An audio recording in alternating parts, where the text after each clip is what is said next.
Alcif Producciones presenta Los hombres en el castillo. Bienvenidos a nuestro tercer episodio, nuestro tercer episodio de Los hombres en el castillo. Y me acompañan en esta ocasión mi amigo Pablo Castro, Luis Saavedra y Wilber Gallegos. Que no somos tus amigos. Según el capítulo 1, no. Bueno, mis conocidos, correligionarios, Estoy asociado. en esta ocasión, como habíamos prometido, hablaremos de la ciencia ficción china, hablaremos de sus principales exponentes, las principales novelas o cuentos de los que han dado origen a este movimiento. Pero antes de eso, hablar, ¿no es cierto?, de nuestra sección Noticias. Este podcast es un producto y nos sirve para conocer más respecto a la organización llamada Alcif, una organización nueva que, dentro de las noticias que podemos mencionar hoy día, se pudo oficializar después de un año y algo de tiempo en el cual hubo conversación interna entre los administradores del grupo de encuentro, ¿ya? Se pudo oficializar. Estamos muy contentos de dar la noticia de que ya es oficial. Próximamente va a existir un formulario para poder ser socio de la organización, centrado en 4 categorías distintas. Una es escritor, ¿ya? La otra es editor, que tenga experiencia al respecto. La otra categoría es un fan, pero un fan que se ha informado y que le interese del tema. Y también existe otra categoría que sería Académicos. los académicos, exactamente. Gente que le interese, obviamente, todas las temáticas que nosotros comentamos, ¿ya? Pero desde un punto de vista en el cual se pueda hacer un estudio más profundizado, ¿ya? De cualquiera de los aspectos que normalmente a nosotros nos interesan, ¿ya? Ese formulario estará próximamente en línea para que cualquier interesado pueda optar e ingresar a la institución, ¿ya? La otra noticia muy importante es que estamos a puertas del proyecto que nosotros denominamos Washington 2021, exactamente. Un proyecto en el cual nosotros vamos a tener la oportunidad de ir como institución, obviamente, y también para cualquier persona afín al género y que le interesa también acompañarnos, pueda asistir. Mayores detalles de todo esto, mi amigo, o no amigo, Rodrigo, podrá dar más información al respecto. Miren, bien, la idea es asistir a una convención mundial de ciencia ficción a nombre de la Alcif. Ciertamente las convenciones mundiales de ciencia ficción, por si no lo saben, es la máxima instancia donde se reúne el fandom y los aficionados junto con escritores, editores, académicos del género. Es muy conocida por otorgar el premio Hugo. Y la Alcif se ha planteado el desafío de participar de esta Worldcon del año 2021, que vendría a ser la número 79, que se realizará en Washington, D.C. muy probablemente. Si bien esto no es oficial porque hace falta una votación protocolar que se llevará a cabo en Dublín ahora en agosto, es prácticamente un hecho, puesto que Washington es la única ciudad que está postulando para realizar la Worldcon de 2021. Otras razones por las que hemos elegido Washington como una posibilidad es, por supuesto, por un tema económico. Es mucho más accesible asistir a Washington que a Dublín o a Auckland, que es la Worldcon del 2020. Esa cercanía, esa posibilidad, la posibilidad también de hacer un turismo relativamente fácil, visitando Nueva York, visitando Washington, D.C., y además porque la Alcif cuenta con algunos contactos, con algunos conocidos en lo que es la WASFA, que es la organización que es hospedera de la Worldcon en este caso, la Sociedad de Ciencia Ficción de Washington, D.C. Me interesaría conocer la experiencia de cada uno de ustedes respecto a la asistencia a alguna de este tipo de asamblea o congreso o eventos especiales a nivel como mundial, de carácter más relevante. Chicos. ¿Parto yo? Mira.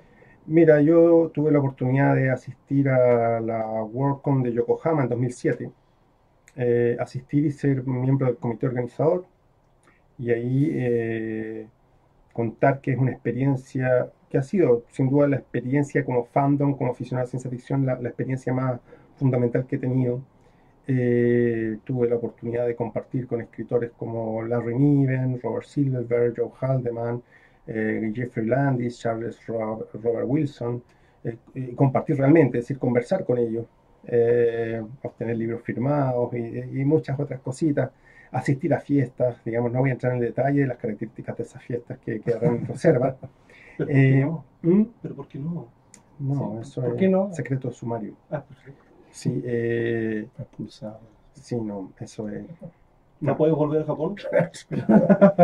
A Japón sí, al hotel no. No. Pablo. Yo estuve en la WordCon del año 2016 en Kansas. Era la segunda vez que se hacía en Kansas. La primera vez fue el año 76.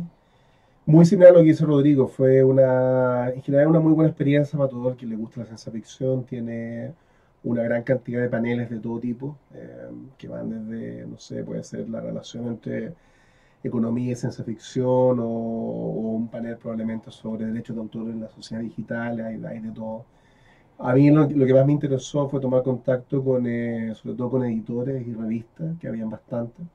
Hubo paneles muy interesantes respecto a cómo enviar tus cuentos a una revista, por ejemplo, al hecho de la importancia de cuando eres rechazado una revista u otra, de seguir insistiendo en eso. Fue bastante bueno, y sobre todo yo creo que todo lo que es el networking que está dentro de esas convenciones.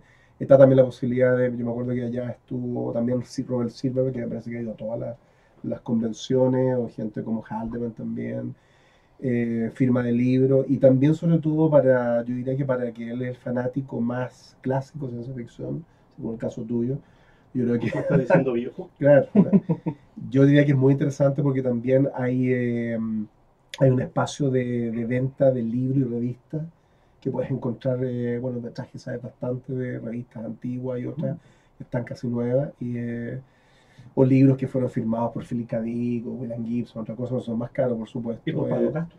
Claro.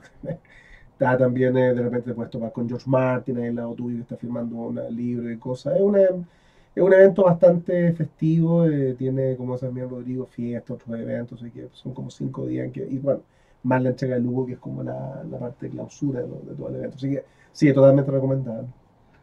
En mi caso, no he asistido a una Welcome, pero estando en UK asistí a la Convención Nacional de Inglaterra, que es la Folicon, en el 2018. Y lo que destaco es precisamente ese encuentro entre todos los aficionados y los escritores y todas las personas que están involucradas en el proceso de generar ciencia ficción. Es una celebratoria increíble. Las fiestas, los encuentros con los escritores, en este caso estaba aquí en Stanley Robinson, que poco menos le besaba los pies por donde iba. Estar tan cerca de ellos, verlos en una dimensión más humana, conversarle, hacerle la pregunta más idiota que pueda, pero ellos tienen la amabilidad de responderte. Por lo tanto, es una experiencia diferente, por ejemplo, de las cosas que nosotros hacíamos acá en Chile en los años 90, que eran los encuentros de ciencia ficción, en donde todavía no teníamos una industria de ciencia ficción o de literatura o de género fantástico acá en Chile. Estaba todo en hacer, había mucho interés, había mucho esfuerzo metido, pero obviamente que una convención mundial tiene todo este encanto de poder ver a los escritores que tú más amas, tocarlos. No los vas a tocar porque finalmente te va a dar una orden de alejamiento. Pero me imagino que no son dioses. No son dioses, son bastante amables cuando te acercas, le haces una pregunta y realmente es toda una celebración de la ciencia ficción. Diría que en general los escritores que se comportan un poco de manera divo o diva no van a las convenciones. Pero la convención sabe a lo que va. No, Va a básicamente reunirse a los fans. Un contacto cercano. Mm. Entonces ya saben, ya es una interesante instancia como fan para conocer a los escritores que te interesan, también para conocer a nuevos escritores, para asistir a ponencias y a informarte respecto de las novedades que pueden existir respecto al género y algún estudio en particular. Y también, ¿por qué no como creador y tratar de mostrar alguna pincelada de lo que tú produces, obviamente bajo un contexto. Espera, no, y también es una oportunidad, ¿por qué no?, de conocer Washington DC y de conocer Nueva York. Ya. Sí, tiene también un gancho con respecto a lo turístico. Entonces, mayor información, los canales son para poderse informar, el grupo Facebook Encuentro Internacional de Literatura Fantástica y de Ciencia Ficción, ¿ya? Y también está el Instagram de Alcif, que está operativo y ustedes pueden seguirlo, ¿ya? También pueden preguntar acá y Sí, nosotros les contestaremos. También es una vía para poder establecer diálogo con ustedes. Bueno, me falta una noticia. Una noticia. Sí. Porque tenemos segundo encuentro internacional de ciencia ficción. Ya. Se celebra el segundo encuentro de literatura fantástica y de ciencia ficción a nivel nacional, ¿ya? Internacional. E internacional también, porque tenemos, como la vez anterior, vinieron amigos de Argentina, de Cuba, de otros países también a acompañarnos. La idea es que se abrió la convocatoria de parte de los organizadores, que son la Universidad Católica, la Universidad de Chile, está la Universidad de Magallanes, y eso es increíble, ¿ya? No tan solo, democratizar un poco más el tema de la ciencia ficción, no tan solo en Santiago, sino que también se puede celebrar en una instancia en Punta Arenas. Tienen que acercarse, obviamente, para saber más información en el grupo de Facebook. Y Letras de Chile. Y también en el grupo de Letras de Chile, que también la corporación es la iniciadora de toda esta gestión. Ellos han tenido la amabilidad de poder capturar esa necesidad del ambiente de presentar una instancia de estas características, y cualquiera de ustedes pueden asistir. De hecho, sería interesante porque se generan, después de las ponencias se genera retroalimentación. Más allá también de eso está la camaradería. También pueden proponer alguna idea como ponencia, ¿ya? Y para eso existe todo un conducto regular en el cual ustedes tienen que llenar un formulario, presentar la idea y enviarla. Todos esos datos están dentro de los canales que acabamos de mencionar. El grupo de literatura, o sea, el grupo del encuentro, ¿ya? Y también está en el sitio web. En el sitio web, y también está en la fanpage o en la página de Letras de Chile, que fueron el primer lugar donde apareció la nueva convocatoria. Será en junio, ojo, sí, a diferencia de la de anterior. Muy bien. Entonces empecemos a desarrollar nuestro tema, que es la ciencia ficción china. Yo tengo algunas observaciones y anotaciones respecto del desarrollo de la ciencia ficción china hasta los años 2000 y todo el boom a partir de los años 90. Y inmediatamente después mi amigo Pablo Castro va a contarnos un poco más de este libro, Planetas Invisibles, que nos ha servido para marco teórico para analizar la ciencia ficción china. En principio, dentro de las observaciones que tengo, es que la ciencia ficción china incluso tiene un término especial para ciencia ficción. Y esto se desarrolló incluso antes de que la ciencia ficción misma, en 1926, apareciera junto con Amazing Stories en Estados Unidos. Y esto apareció más o menos en los años 1902. Y el término, aquí me van a tener que perdonar porque la nomenclatura china yo no la conozco, tampoco la forma de decirla. Que es un término que se denomina Quechua Xiachu, que empezó a aparecer regularmente asociado a una temática específica en donde la investigación de la ciencia y la adquisición del conocimiento estaba regularmente expuesto como una temática. Perdón, y como acotación, sí, si bien el término cientificción y ciencia ficción emerge con Amazing, ya existía el concepto occidental del romance científico. El romance científico, ¿no es cierto? Sí. Y que a lo mejor es paralelo a esa otra visión. muchos de los procesos históricos son todos paralelos y surgen espontáneamente en diferentes... Eso es como el tenor, al tenor de los tiempos aparecen. En este caso, Occidente ya a principios del siglo pasado era suficientemente poderoso para influir en todos los puntos del planeta. Lamentablemente, a China llegó en un momento de mucha depresión en China, incluso tenían un concepto que significa Wenming. Wenming es la cultura civilizada y está aplicado al concepto de Europa, de las tecnologías, el desarrollo de la ciencia, la tecnología, que vino y se introdujo dentro de China y explotó dentro de China en estos binarismos que siempre observamos, como tradición versus modernidad, espiritualidad versus ciencia y tecnología. Y eso estaba destrozando a China en algún momento, y por lo tanto la primera parte de la ciencia ficción china, que es de 1902 hasta 1934, que más o menos corresponde a la dinastía Qing, la última parte de la dinastía Qing,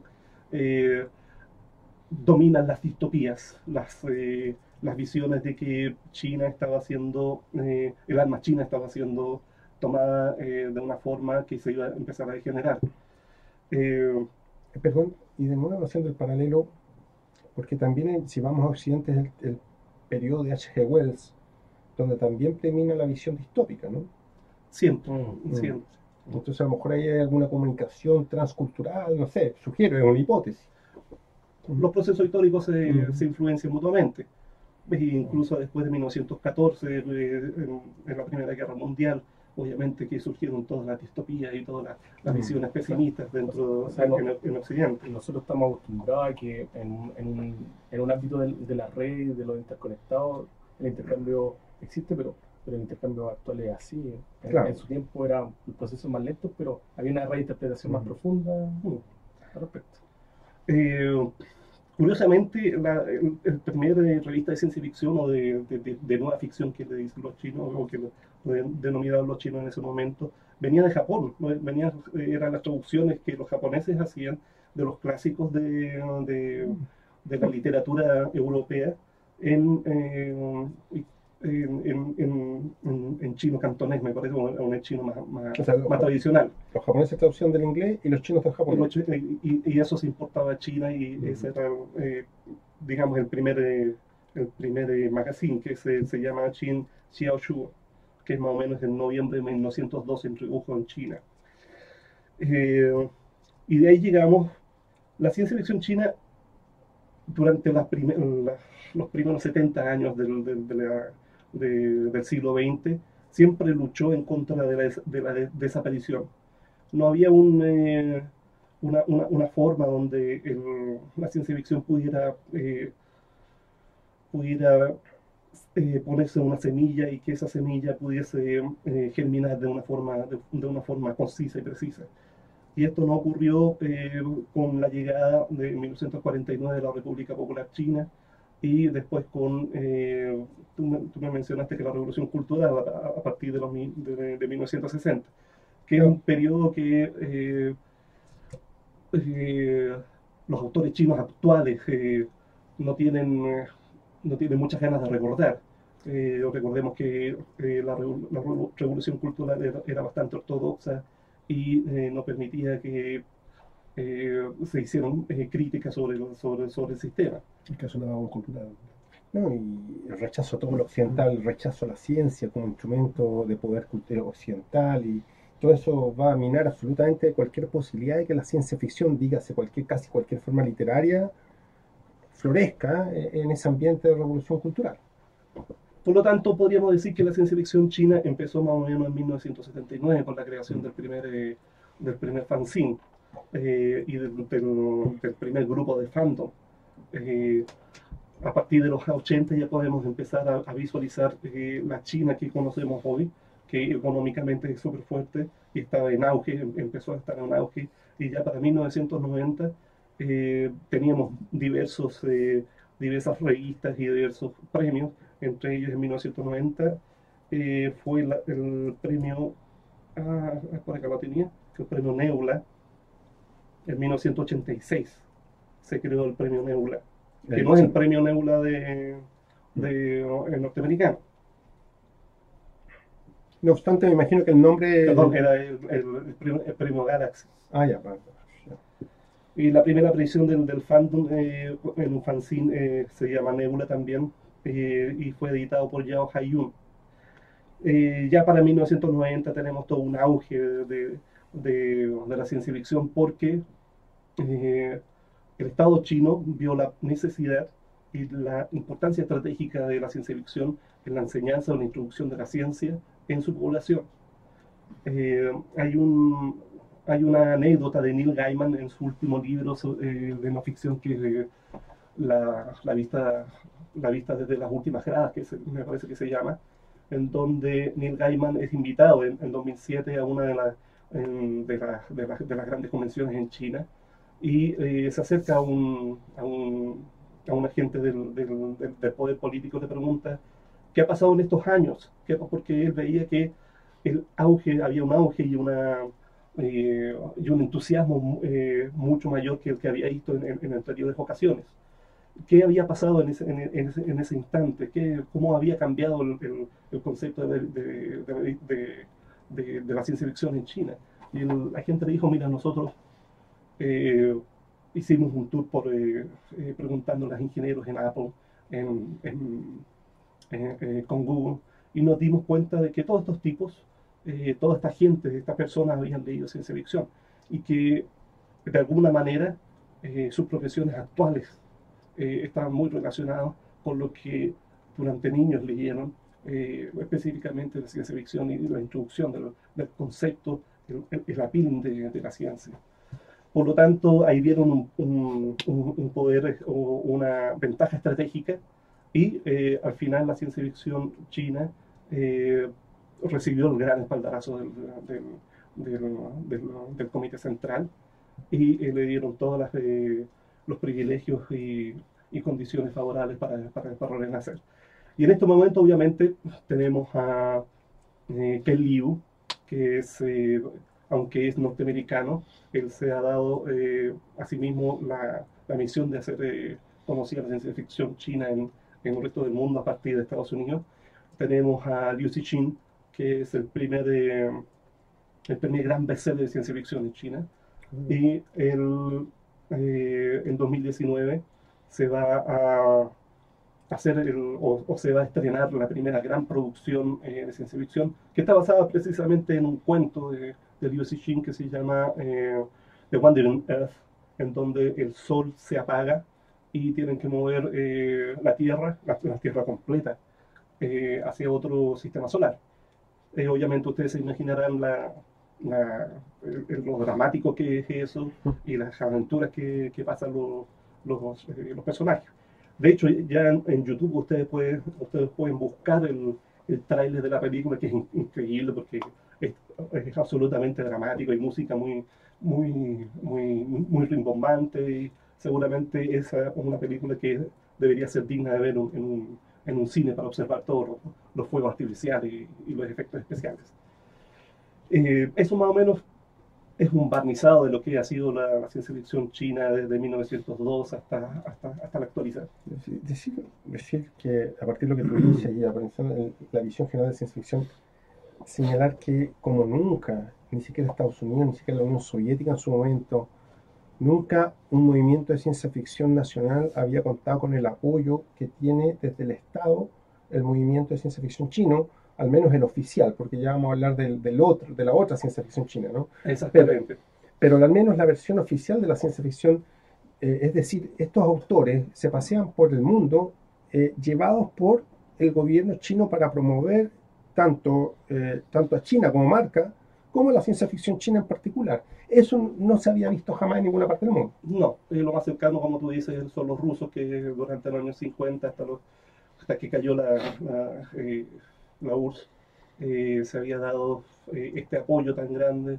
Yo diría que porque la relación del gobierno... Pero ahí yo quiero hacer una cuña en el sentido de que la ciencia ficción, los chinos la ven como un ítem estratégico dentro de una política más grande. Sí, pues. Y no es como la Unión Soviética, porque recuerda que la relación de los escritores de ciencia ficción con el establishment soviético era de amor-odio. O sea, en el fondo Había censura. había censura. Los escritores de ciencia ficción rusos soviéticos usaban la ciencia ficción para hacer crítica velada, muchos de ellos. Como los hermanos Trudeau. Claro. Entonces, acá no, bueno, pues ya vamos a hablar de eso, porque eso es una cosa muy interesante que se está dando. Sí, ahora nuestro amigo Pablo Castro va a hablar un poquito sobre su libro favorito, que son Los Planetas Invisibles. Bueno, lo que tú decías, yo creo que era bien interesante. Puedes mostrar después el de Liu Cixin, que es el más conocido, digamos. o Cixin Liu, en realidad no hay una... Planeta Invisible es el Clásicas. Y obviamente el problema de los tres cuerpos. ¿Nuestro loro? ¿Ah? ¿Nuestro loro? Que se refiere a cuerpos celestes, ¿ah? No, por favor, no otro tipo de cuerpo. El cuerpo divino. Claro. Bueno, yo partiría un poco tomando lo que tú dijiste, en el sentido de que claramente los escritores chinos que hoy día son los más conocidos, los que en el fondo están en este libro, que es del año 2016, publicado en Estados Unidos, en 2017 publicado en español, esta es la versión en español, y editado por Ken Liu, que además tiene también este libro que es El Su de Papel, no sé si se puede ver bien ahí mejor. Ken Liu es un escritor nacido en China, que a los 11 años se trasladó a Estados Unidos. Es también un escritor bastante conocido dentro de esta suerte de grupo de generación de escritores. Y él es el editor de este libro. Él también seleccionó, esto es una antología, de tener alrededor de unos 12 escritores chinos, los más conocidos, los más nombrados, también con ensayos, un poco explicando lo que puede ser ciencia ficción china y también lo que estos escritores y la ciencia ficción actual de ese país está reflejando. Yo diría que esto derechamente es un producto de exportación. Claramente yo lo colocaría de esa forma, siguiendo la lógica que tú dices de que hay un apoyo bastante relevante, importante y esencial, diría yo, del gobierno chino, muy conectado también con la novela de Cixin Liu, que fue un éxito de ventas en China y fuera también de China, y que puso de alguna forma la ciencia ficción china en el tapete. A mí me gustaría decir que desde 2015 la revista Caswell, que es de Nick Clark, estadounidense, tiene una relación con se me olvidó, con un proyecto de traducción que es Storicon, que es un startup de chino, Sí. para traducir autores chinos al inglés. Exacto. Y este es un libro recomendable en cierta medida, porque quien quiera hoy en día leer ciencia ficción china, por lo menos lo que se está exportando, no vamos a decir que toda la ciencia ficción china es mucho menos, porque este es un producto que realmente no refleja, como dices tú, probablemente el 100% de la ciencia ficción china, pero sí la más conocida o la que se está leyendo, o autores que normalmente aparecen en las convenciones mundiales. Es una muy buena introducción, es bastante recomendable. Los autores que están acá, varios incluso ellos que tú conociste, Chen Qiufan estuvo en Chile no hace mucho, y otros que ya han publicado en Estados Unidos y han sido traducidos al inglés, algunos de ellos también, como el caso de Ken Liu, han ganado premios Hugo y premios Nebula. Por lo tanto, es una buena síntesis de aquellos autores. Hay muchos más, por supuesto, y de cuentos que algunos ya son más o menos conocidos, por lo menos han tenido algunos premios, no solamente tanto en China, sino que también tanto en Estados Unidos. Estos son los escritores que normalmente en unas convenciones en Washington o en otras los vas a ver. En general yo diría que es un libro, la selección me parece bastante completa dentro de lo más completo que se puede hacer hablando de ciencia ficción china. No estoy tan de acuerdo quizás con algunas de las premisas que plantea el editor en su introducción. Los ensayos son también muy interesantes. Creo que hay 3 de ellos y por lo menos dan una visión bastante, diría yo, interesante de dónde surge este contexto de estos escritores también. Respecto a la introducción de Ken Liu, creo que, aunque podemos discutirlo después en la segunda parte, pero me parece así como un punto inicial, es que él plantea de alguna forma o recomienda al lector, no sé si es tan bueno que un editor recomienda o no, el hecho de que no se lean varios de estos cuentos desde la perspectiva pensando que son necesariamente chinos, sino que en el fondo apelar a que el éxito de estos cuentos, de estos escritores, su talento va más bien porque están de alguna forma escribiendo sobre temas universales. No estoy tan de acuerdo un poco con esa premisa. Realmente si este libro es lo que es efectivamente porque es esa visión china. Claro. Se explica también dentro del contexto geopolítico actual. Si China no fuera lo que es hoy en día, prácticamente estos escritores probablemente no serían tan tomados en cuenta. Es inevitable que en un contexto actual donde China va camino a ser la primera potencia o está muy cerca de serlo, todo lo que salga de ahí, ya sea político, económico, cultural, ciencia ficción o lo que sea, va a tener un interés más allá si lo que se hace tenga valores internacionales, globales o no. En ese aspecto quizás yo diría que no sé si realmente el prefacio, la explicación de que el libro para eso es tan exitoso. Pero, incluso en la misma introducción dice Sueños de China, o sea, me parece que es como bastante claro. Te puedo hacer una pregunta. ¿Te parece que el prefacio de que Liu es una apelación a la suspensión de la crítica respecto tanto de las características narrativas como de las características políticas del texto? Muy buena pregunta. A ver, yo creo más que nada que estos son escritores que muchos de ellos hoy día tienen trabajos también importantes en China, son parte también de alguna forma del establishment desde el punto de vista, si tú quieres, económico o político, social. Aquí no vas a ver crítica al régimen y aquí precisamente aquellos cuentos que podrían en teoría ser tomados en cuenta como una crítica, ¿verdad? Que Liu dice, no, cuidado, no lo leas de esa forma. En realidad ese cuento puede ser en realidad una crítica a cualquier otro sistema o cualquier otro aspecto, por lo tanto no... Se diluye la responsabilidad. Pero eso es como jugar una contradicción, porque de alguna manera yo diría que sería totalmente mucho más interesante si el cuento pudiese ser leído de esa forma, porque es una colección china, viene de ahí, y para cualquier occidental o cualquier otra persona fuera de China, claro que es interesante saber lo que un escritor puede pensar o no del entorno en el que vive, político, social o cultural. No, y me parece, digamos, que cualquier persona que tenga alguna preparación en literatura general encontraría tal pretensión osada. O sea, ¿cómo me vas a tú decir cómo voy a leer? Yo de cierta forma creo que Liu con esta colección trata, tal vez es un poco violento decirlo, pero de alguna manera no generar problemas con nadie. Quiere reflejar y tomar autores que están siendo bastante exitosos, aprovechar el momento, me parece que eso es totalmente legítimo, y por lo tanto trata de decir al lector, mira, esto es un producto que tienes que leerlo de alguna forma de esta manera, no tengas otras interpretaciones, como que si tuvieras miedo de que pudieras no tenerla. Pienso sí que en ese caso, la palabra tal vez no es muy correcto, porque no me parece que un cuento tiene que finalmente defenderse por sus propios pergaminos, no solamente estar condicionado no por lo que dice el antologador. Sí, no, yo creo que un problema grave que presenta esa declaración dentro del inicio es que oscila entre dos elementos polares que son igualmente complejos para un lector.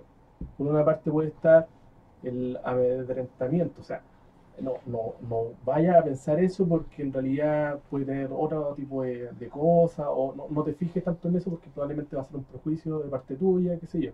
Y la otra mirada a partir del mismo prejuicio que puede existir sobre un lector occidental. O sea, tú eres unidireccional, lo primero que tú vas a leer es lo que, por tu cultura, por lo que te han enseñado, por el demonio que puede significar para ti China, eso es lo que vas a interpretar. Entonces, yo creo que es un tanto como ofensivo para un lector en esa perspectiva. No darle esa libertad, que es la libertad que todo lector necesita tener para poder optar a darle la visión que estime conveniente, porque eso ya forma parte del mundo del lector, de su visión del lector, de cómo él piensa, cómo él siente y cómo tiene una perspectiva de vida al respecto. Eso yo encuentro que es sumamente delicado. Les propongo que porque este video va a tener dos partes, precisamente porque alguien nos reclamó de que eran muy largos y con este formato podemos extendernos aún más y poder iniciar esta discusión que va a ser muy fructífera en la segunda parte del video. Dame un minuto quizás antes para terminar este libro, en el sentido de que del punto de vista ya saliendo de lo que puede ser el contexto político, ¿no? y tú también lo leíste, me parece un libro que por lo menos los autores en general tienen de todo un poco. Hay historias más bien tipo cyberpunk, otras que se mezclan con la fantasía. Dentro del punto de vista estético, un libro igual bastante diverso y que igual es interesante leer. Si tú me preguntaras cuál fue mi cuento preferido, quizás en La Ciudad del Silencio me interesó bastante.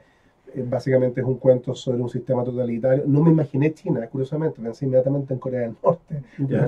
Eso. Pero desde el punto de vista en cuanto a lo que pueden ser las historias y los autores, es recomendable. Muchos de ellos son bastante conocidos, están ya publicando también en Estados Unidos y hay una diversidad por lo menos suficiente para captar lo que puede ser, insisto, como producto de exportación, Claro. lo que se está en este momento más bien promoviendo. Claro, en ese aspecto hay que separar lo que obviamente aparece dentro de la introducción por el editor y el contenido en sí del texto que igual se puede valorizar.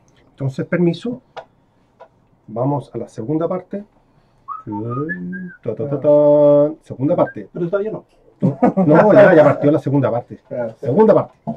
Ah, ¿quieren? Se me olvidó un material.